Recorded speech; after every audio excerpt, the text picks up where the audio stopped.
As pessoas sempre criam aquilo que temem. Como a humanidade será salva se não for permitido que evolua? Típico dos humanos.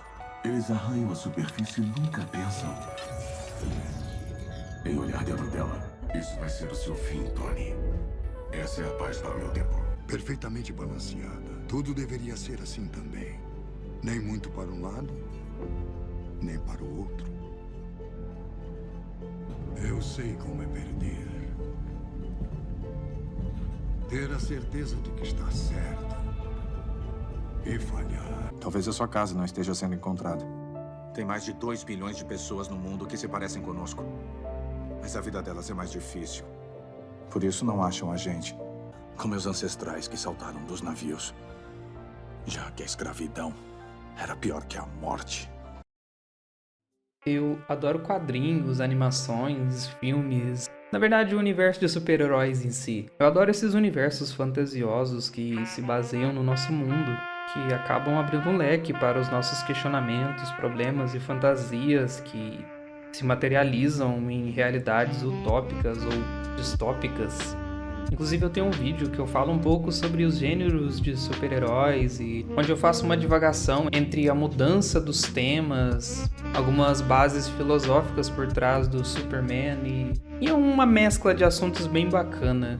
E eu sempre indico esse vídeo porque ele tá bem bacana, então pra você que se interessa em assistir, o cardzinho vai estar aparecendo no canto da tela e também na descrição do vídeo, para quando acabar esse vídeo você ir lá e assistir. E basicamente, eu vejo algumas pessoas falar sobre o fato das histórias antigas serem bem mais preto no branco, com vilões não tão complexos e conflitos bem mais definíveis. Isso não é bem verdade. De fato, os temas mudaram porque as coisas mudam, mas eu não diria que as histórias antigas, os assuntos sejam mais simples ou vilões menos complexos. Mas tem uma coisa que é inegável.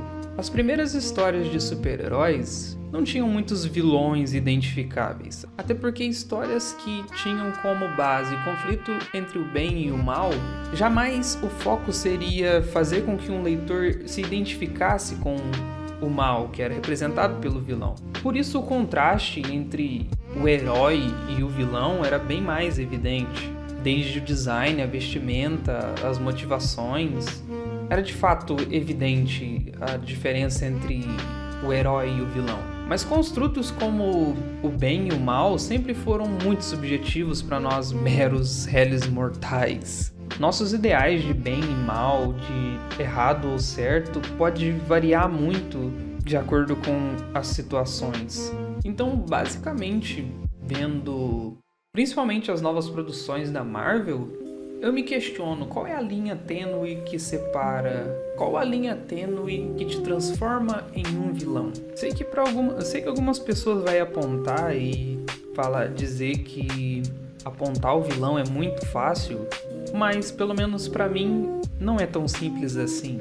Sei que com a humanização das histórias de super-heróis, trazendo personagens mais humanos, com vários questionamentos e vários problemas que nós enfrentamos como seres humanos, trouxe uma gama muito grande de sentimentos e principalmente identificação de público, mesmo que ainda tenha muitos contrastes que apontam tal personagens como isso faz dele uma pessoa ruim, por isso você não pode se identificar com ele. Como o próprio Thanos, embora algumas pessoas apontam que entende a motivação dele, porque ele queria igualdade, ele queria salvar o universo, mesmo que ele tenha matado, sei lá.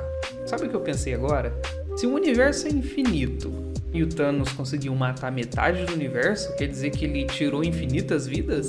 Tá, a questão aqui de que ninguém pode se identificar com o Thanos porque ele é um super genocida, era pra ser algo muito evidente. Mas por incrível que pareça, tem pessoas que ainda conseguem passar pano para as ações dele. Temos também o Ultron, que esse é com certeza um dos vilões mais controversos e talvez um dos mais enigmáticos, né? Que embora eu não concorde com a filosofia do vilão, eu acho bem legais algumas reflexões que ele acaba jogando ao decorrer do filme. E quem decide quem é fraco?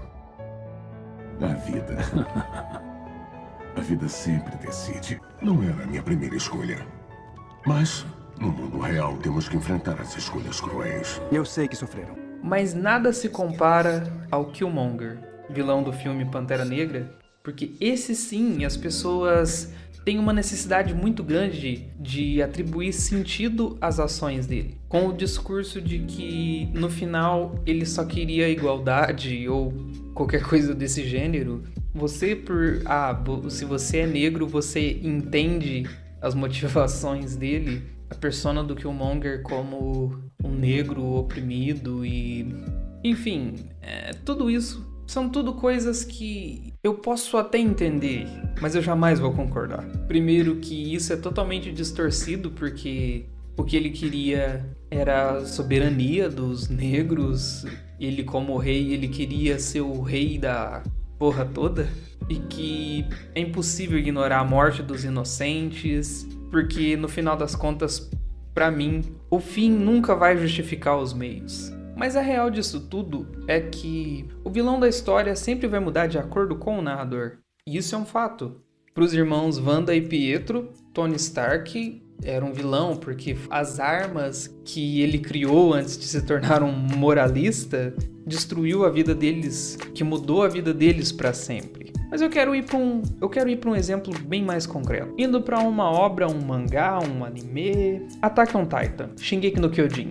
É a segunda vez que eu menciono ele aqui no canal, eu acredito. Eu tenho um vídeo que vai estar aparecendo no card, vai estar também na descrição do vídeo. Um outro vídeo que eu te aconselho muito a assistir porque tá bem bacana, que eu falo um pouco de Attack on Titan e sobre a questão dos Eldianos, o paralelo que tem com os judeus. E como que, não só em Attack on Titan, mas na história da humanidade, a galera sempre foi meio contra a miscigenação. Como que o ser humano é egocêntrico a ponto de pensar, eu sou a raça superior. Sempre seres humanos, ao decorrer em vários momentos da história, seres humanos querendo ser mais humanos do que os próprios seres humanos. O card vai estar aparecendo, então é um vídeo que eu te aconselho a assistir porque tá bem bacana. O vilão da história sempre muda de acordo com o narrador. Por exemplo, em Attack on Titan / Shingeki no Kyojin, nós temos um contraste bem evidente de que os titãs, eles são os inimigos. E é bem claro isso, na verdade, porque os titãs não apresentam nenhum comportamento ou resquício de inteligência, eles apenas agem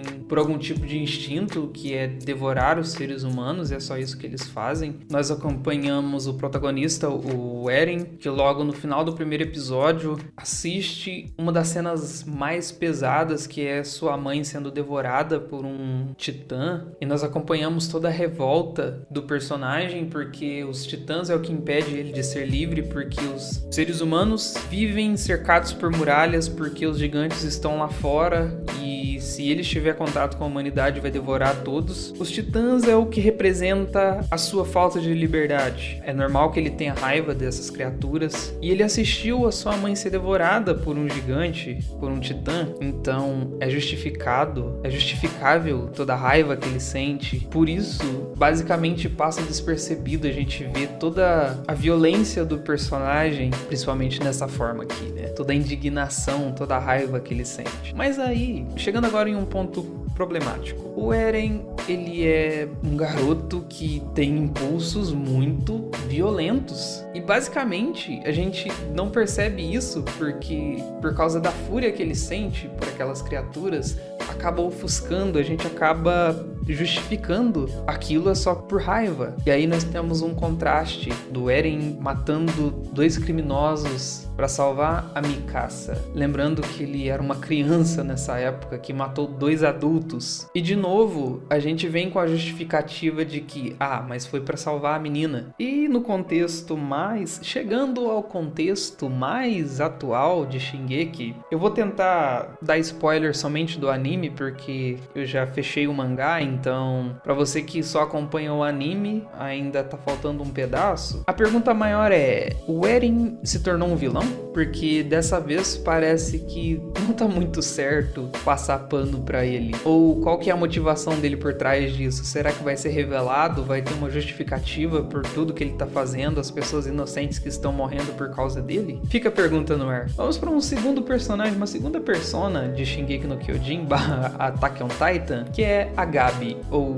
Gabi, eu não sei como você pronuncia, eu falo Gabi. A Gabi é uma personagem que, por algum motivo, todo mundo odeia ela. O que eu não tiro a razão porque eu cheguei a odiar ela. Hoje em dia, já não mais, porque por uma sucessão de coisas que foi acontecendo e que eu fui percebendo que essa personagem, ela não tem tanta culpa das ações. Mas sabe um exemplo bem claro de que a questão do vilão é questão de perspectiva? Vamos num exemplo. A 4ª temporada de Shingeki no Kyojin.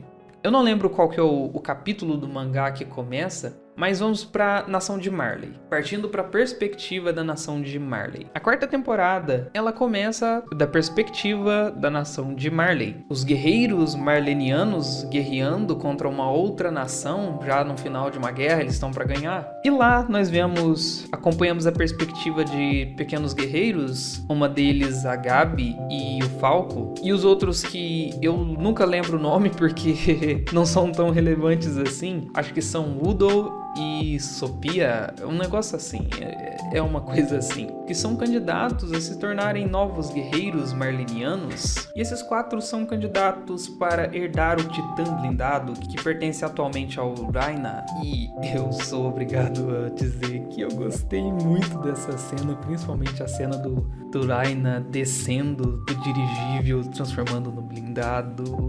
Eu achei essa luta bem legal. E basicamente, no começo da temporada, a gente acompanha toda a perspectiva desses personagens. Dos 4 pivetes, do Raina, o Zeke. A gente conhece o personagem que é o herdeiro do Titã Bestial, né? Que basicamente o Zeke e o Raina, a vida deles já tá chegando ao fim, porque aqueles que herdam os Titãs originais vivem até 13 anos e os caras, né, vão pro beleléu. Então, antes da morte chegar, basicamente eles precisam passar esses Titãs para novos soldados. E tudo isso vai sendo explicado. A gente conhece personagens muito bacanas também. A Pike, que é o Titã Quadrúpede, que aparece no final da 3ª temporada, e a gente vai descobrir quem que é a personagem por trás daquele Titã. O Titã Mandíbula, que tá com um novo visual muito legal. É muito legal ver ele em ação. E a gente descobre quem é o novo portador dele. E quando a gente começa a acompanhar esses personagens, a gente vai criando empatia por eles. Você esquece que eles eram considerados como vilões quando você não conhecia eles. Era incapaz de reconhecê-los como seres humanos, pelo menos seres humanos inventados, mas você acaba esquecendo que eles têm vida lá fora, e ao ver dessa perspectiva você vê que eles são humanos. E principalmente desse contexto de Marley, é muito pesado pela questão de que eles são soldados, eles só seguem ordens. A gente entende que tudo de, entre aspas, de ruim que o Bertholdt e o Raina fez, eles só fizeram porque eles seguiam ordens, eles são soldados. E assim como, repetindo algumas falácias do vídeo que eu citei agora há pouco, a questão dos Eldianos é uma questão muito pesada, porque dentro de Marley, eles são considerados demônios, eles são considerados pessoas impuras, pela simples capacidade de que os Eldianos podem se transformar em titãs. E os titãs, eles só destroem tudo, só saem devorando os seres humanos. Então, os Eldianos são muito discriminados. Eles vivem em um lugar, em um distrito separado dentro de Marley. Eles são obrigados a usar uma faixa no braço para se identificar como os Eldianos. Eles não podem se misturar com os marlenianos. E basicamente, os guerreiros, os soldados que lutam pela nação de Marley, são os únicos que, entre aspas, ainda recebem um certo respeito da nação de Marley. Por isso o sonho daquelas crianças de herdarem alguns dos titãs e se tornar marlenianos honorários, porque é óbvio que é impossível eles se tornar marlenianos porque são eldianos e eles não podem se misturar com os marlenianos, mas só o fato de se tornarem honorários, isso já coloca eles em condições diferentes dos eldianos comuns, trazendo um pouco mais de respeito e principalmente um pouco mais de dignidade para suas famílias. E partindo para esse contexto, a gente começa a entender o porquê das ações do Raina, porquê das ações da Annie, do Bertolt e principalmente as ações da nova personagem, a Gabi. A Gabi é uma personagem que, como eu disse, por algum motivo as pessoas odeiam ela. Alerta de spoiler, alerta de spoiler, alerta de spoiler. Tá certo, ela matou a Sasha, uma personagem que a gente acompanha desde do começo do anime / mangá. Mas pensa bem, na perspectiva da Gabi. Assim como lá no começo nós acompanhamos Eren, Mikasa e Armin tendo suas vidas completamente mudadas e destruída, a sua terra natal, seus amigos e pessoas queridas, pessoas próximas sendo mortas por causa dos titãs, essa ação se repete em Marley, quando temos a invasão de Eren Yeager declarando guerra contra a humanidade e atacando Marley e fazendo um estrago tão grande. A Gabi, ela nasceu e cresceu em Marley, com a ilusão de que se ela fosse obediente, ela poderia viver em condições melhores e dar uma condição melhor para sua família. É isso que ela acredita. Embora essa realidade não seja totalmente a melhor possível, é a única que ela conhece. E mesmo que ela fosse uma Eldiana, ela ainda tinha um certo respeito, como a gente vê alguns soldados lá que ficavam na portaria lá, e ela, como que eles conversavam com ela e faziam algumas brincadeiras e tal. De certa forma, eles tinham um carinho para aquelas crianças, entre aspas, esses soldadinhos. E isso foi algo que eu achei bem legal. E de repente nós vemos a Sasha, que é uma personagem que a gente acompanha desde o início, agora aparecendo na perspectiva de vilã e matando aqueles dois caras que, de certa forma, eram amigos da Gabi. Como que naquele momento a perspectiva que a gente tem, eu acho que isso é uma sacada muito genial, porque aqueles personagens que a gente sempre acompanhou como os protagonistas, dessa vez, nessa temporada, nos primeiros confrontos, eles são vistos muito da perspectiva de vilões. Porque nós acompanhamos aqueles personagens de Marley como se eles fossem os protagonistas. E é muito pesado essa luta contra o Titã Martelo de... O Eren lutando contra o Titã Martelo de Guerra. A gente tem a tropa de exploração lutando contra os guerreiros de Marley, contra o Galliard, contra a Pieck. E eu só queria que a luta acabasse, mas eu não queria ver a Pieck, não queria ver o Galliard, eu não queria ver o Zeke morrendo, o Raina, porque eu aprendi a gostar desses personagens vendo a partir da perspectiva deles. E dentro de Shingeki, uma coisa que eu acabei tirando como conclusão é de que a circunstância te transforma num vilão ou num herói. Naquele confronto em que nós vemos dois núcleos de protagonistas, nós vemos que os dois lados estão sendo vítimas das circunstâncias. Meio que objetivamente, pelo menos objetivamente, não existem heróis ou vilões ali. Ou pelo menos não existem heróis, porque a circunstância também pode te transformar num vilão. Como nesse ataque, muitas pessoas inocentes morreram ali. E isso é uma atitude bem digna de um vilão.